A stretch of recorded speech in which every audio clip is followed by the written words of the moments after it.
Hello, Mathemaniacs. I'm the Math Edumacator. I want to start today with a question. What's something that you're not allowed to do in math? Most likely, many of you immediately thought you're not allowed to divide by zero. And that's one example. But if you were here from one of my first videos, you'll remember that I did divide by zero. So now going back now. 1 divided by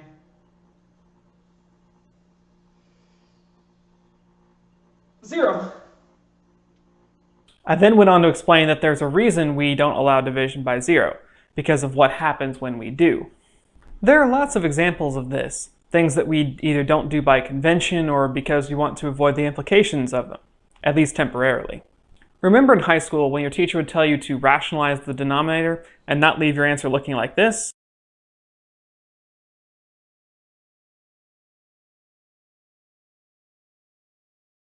That's another example. Now some of these conventions become relaxed the further you go up the math ladder, like this one. Today we're going to start with what may be the first such convention you came across when learning math. This one involves subtraction.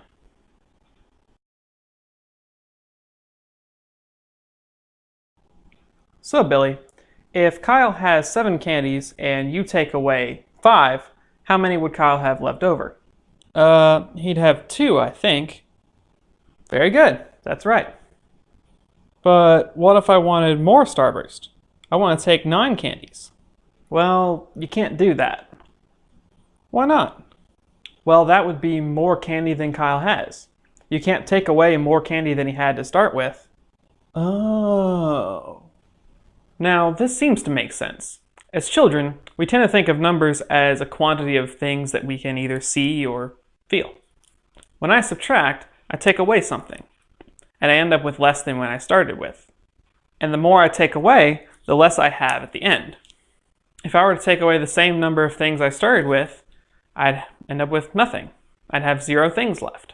So if I could take a small number minus a big number, then that would be like trying to take away more than what I started with, which means I should end up with something that's less than 0. And, at least as children, this doesn't really make any sense, because what could be less than nothing? However, as we grow up and learn more, we can actually see examples of this in the real world. For example, take temperature. The colder it is, the lower the temperature gets. When it's 0 degrees in Celsius, water freezes.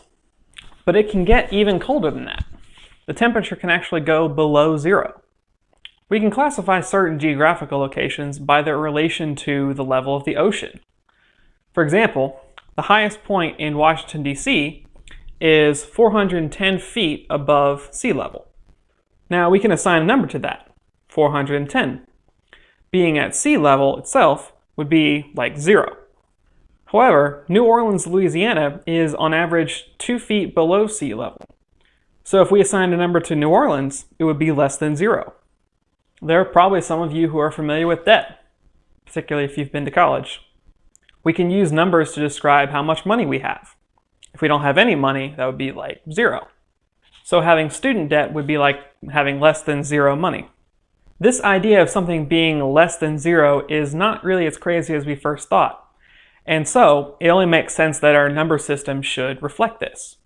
This brings us to what we call negative numbers. So here we have a number line. We start at 1, then go up to 2, then 3, and so forth. These are what we call the natural numbers.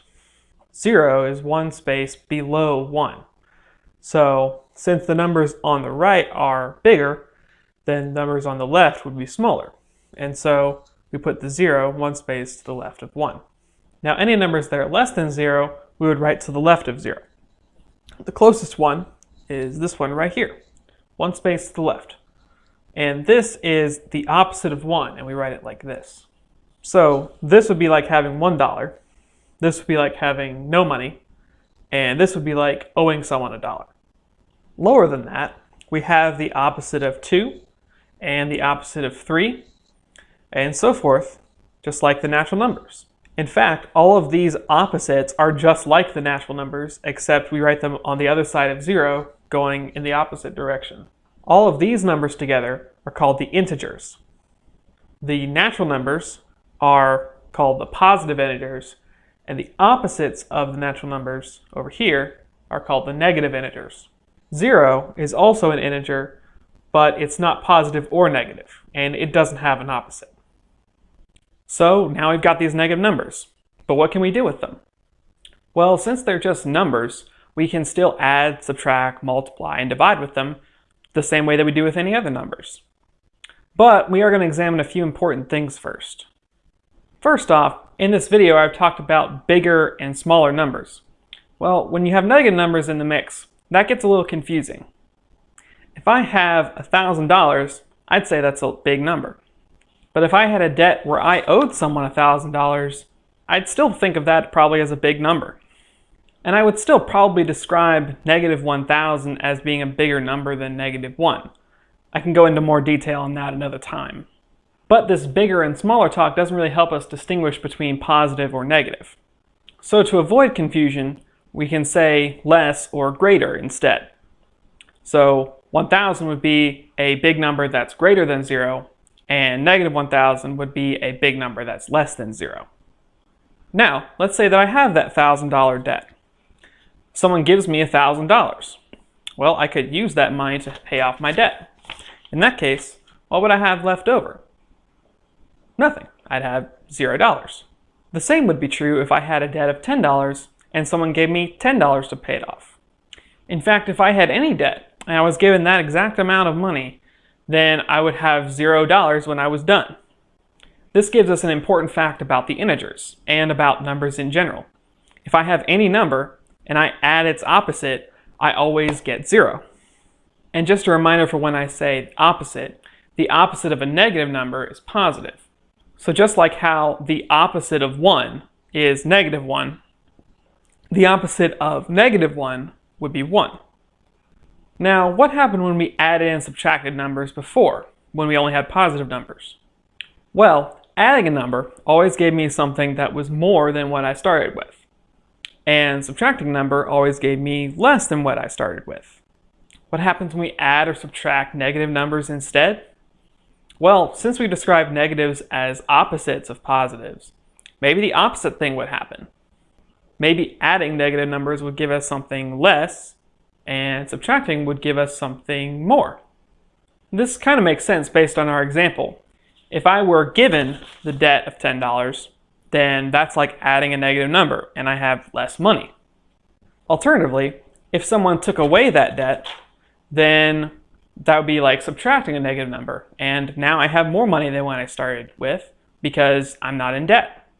So to finish off for today, let's do some simple problems on the number line just to illustrate this idea.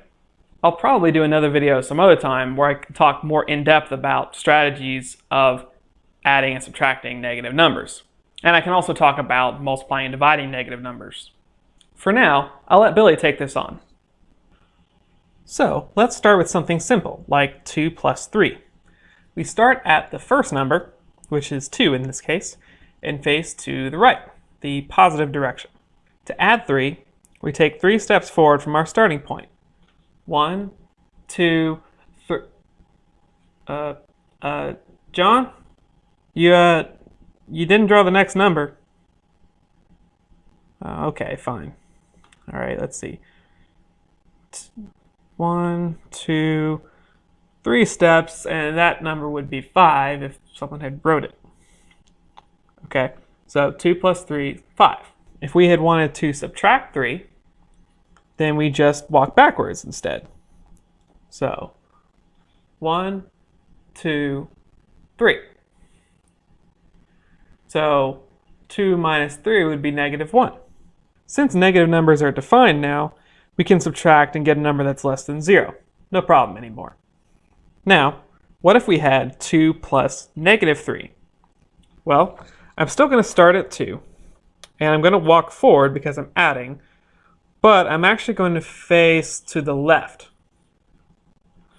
because this is the negative direction, and the second number that we have is negative.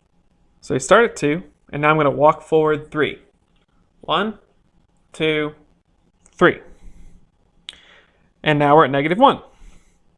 Well, that's actually the same result I got when I had 2 minus 3. So adding that negative 3 did the same thing as subtracting 3. Now, what if we had 2 minus negative 3? Well, I start at 2, face to the left, and then walk backwards 3 steps. 1, 2, 3. Now I'm at 5. And that's actually the same result as when I had 2 plus 3. So subtracting negative 3 does the same thing as adding 3. So when you hear your teacher say that adding a negative is like subtracting a positive, and that subtracting a negative is like adding a positive, that's what he means.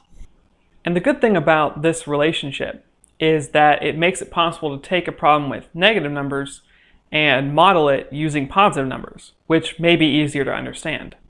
And that's it for today's video. We'll have more for you next week, but until then, be sure to think positive. If you enjoyed this week's video, please like and comment below and share the link. If you want to see more, subscribe to us at the Math Edumacator YouTube channel and follow us on Twitter at Math Edumacator.